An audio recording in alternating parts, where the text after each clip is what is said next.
Mas o que eu tenho observado, irmãos, infelizmente, é que muitas pessoas, muitos líderes cristãos querem usar a Bíblia em benefício próprio, enganando as pessoas e procurando encontrar nos textos sagrados argumentos para as suas atrocidades.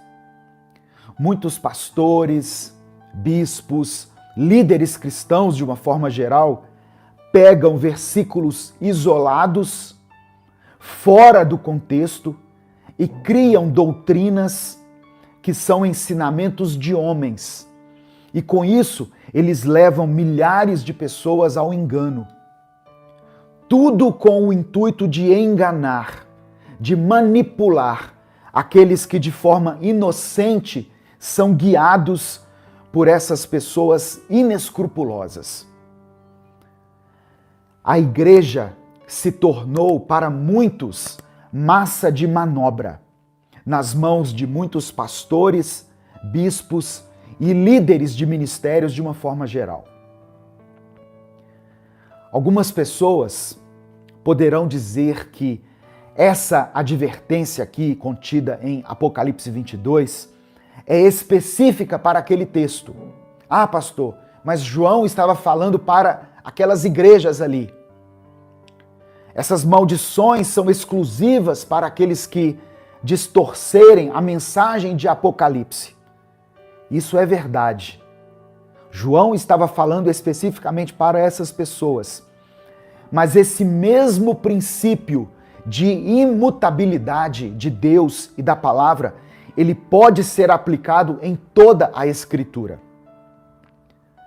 Moisés falou algo semelhante em Deuteronômio capítulo 4, nos versículos 1 e 2. Ele diz assim, olha, e agora, ó Israel, ouça os decretos e as leis que lhes estou ensinando a cumprir, para que vivam e tomem posse da terra, que o Senhor, o Deus dos seus antepassados, dá a vocês. Nada acrescentem às palavras que eu lhes ordeno, e delas nada retirem, mas obedeçam aos mandamentos do Senhor, o Deus de vocês, que eu lhes ordeno.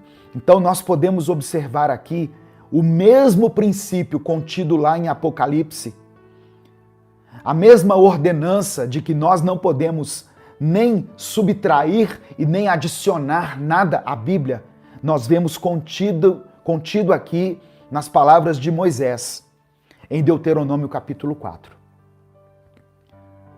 Em Provérbios capítulo 30, Salomão também escreveu uma advertência semelhante. Provérbios capítulo 30, versículos 5 e 6. Ele diz que qualquer um que acrescentasse as palavras de Deus, qualquer um que acrescentasse palavras à Bíblia, seria repreendido e seria considerado como mentiroso. Olha o que diz, Provérbios capítulo 30, versículos 5 e 6. Deixa eu abrir aqui.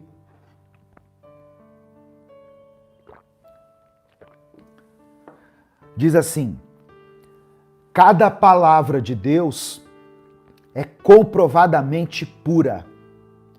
Ele é um escudo para quem nele se refugia.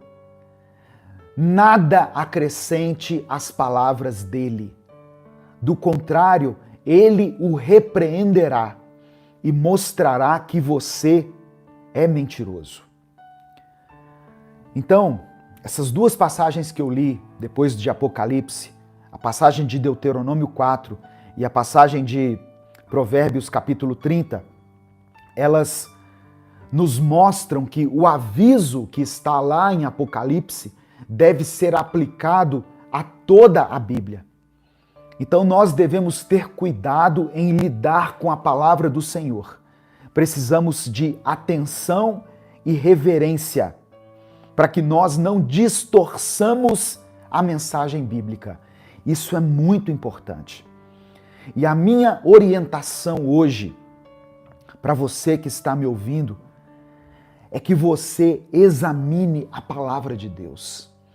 Peça, meu irmão, minha irmã, ao Espírito Santo que abra a sua mente e a sua visão, para que você não seja enganado.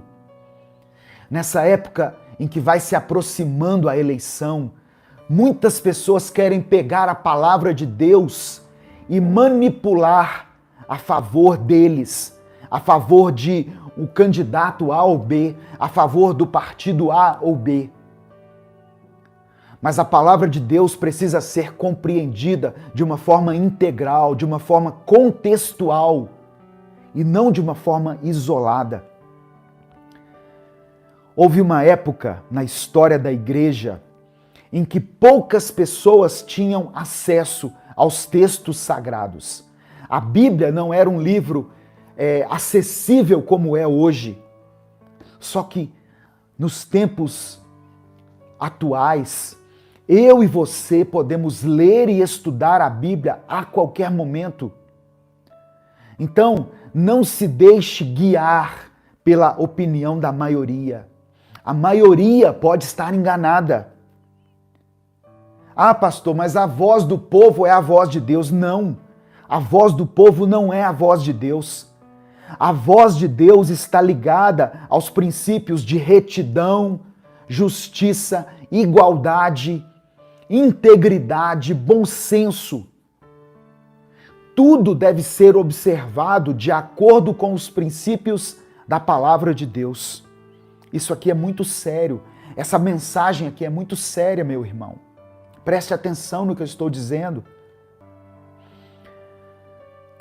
No livro de Atos, capítulo 17, versículo 11, fala sobre o povo de uma cidade chamada Bereia, os bereanos. E o apóstolo Lucas diz assim que os bereanos eram mais nobres do que os tessalonicenses. Ele faz uma comparação. Os bereanos eram mais nobres. Por quê? Porque eles receberam a mensagem, a palavra de Deus, com grande interesse, examinando todos os dias as Escrituras, para ver se tudo era assim mesmo. Sabe o que está dizendo aqui? Que quando nós ouvimos algo que é ministrado no púlpito, nós precisamos ir para a palavra e verificar se aquilo realmente procede. Só que nós criamos o hábito de abaixar a cabeça para tudo que é falado no púlpito das igrejas. Nós entendemos a figura pastoral, a figura do líder espiritual como autoridade máxima. Mas muitas vezes a pessoa que está ali no púlpito já perdeu a unção, já perdeu a intimidade com Deus e está ali colocando para fora a sua própria visão, o seu próprio achismo e usando a palavra de Deus de uma forma manipuladora. É disso que eu estou falando. Seja como o povo de Bereia, seja como os bereanos. Você ouviu algo? Vá para a Bíblia. Examine se aquilo procede. Hoje em dia nós temos o Google, é muito fácil. Se alguém menciona um versículo, pesquise se aquilo ali realmente quer dizer aquilo que o pregador está dizendo.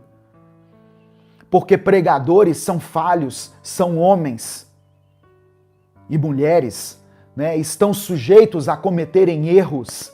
E muitas vezes, eu digo muitas vezes, eu já passei por algumas igrejas e eu sei que pregadores são levados pelas suas próprias vaidades e distorcem a palavra de Deus para favorecer alguma ideia que eles defendem. Que você entenda o que eu estou dizendo aqui no nome de Jesus. Por isso que eu pedi para você escrever no começo da mensagem: Espírito Santo, fala comigo. Porque quem nos traz a clareza da mensagem bíblica é o Espírito Santo. E para você ter uma ideia de como a palavra de Deus pode ser distorcida. Eu vou dar alguns exemplos aqui. Lembra do nazismo?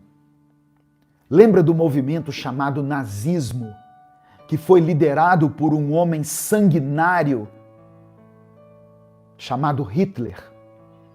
O movimento que matou milhares de judeus. Esse movimento teve o apoio da igreja. E as pessoas encontravam, naquela época, base bíblica para essa prática. Tudo era feito em nome de Deus. A matança de judeus que aconteceu na Segunda Guerra Mundial foi feita em nome de Deus. Você sabia disso? Tem uma frase que eu quero dizer aqui. Olha o que está dizendo. E assim eu creio, como sempre, que o meu comportamento está de acordo com a vontade do onipotente Criador. Enquanto me mantiver de pé, serei contra o judeu. Olha isso. Defendendo a obra do Senhor. Sabe quem escreveu isso? Adolf Hitler, em 1924, na sua autobiografia. Ele falando em nome de Deus, que enquanto ele tivesse vida, enquanto ele estivesse de pé, ele seria contra o povo judeu, defendendo a obra do Senhor. Então, a palavra de Deus, nas mãos de pessoas erradas, ela pode ser totalmente distorcida e usada como argumento para que se cometam grandes atrocidades.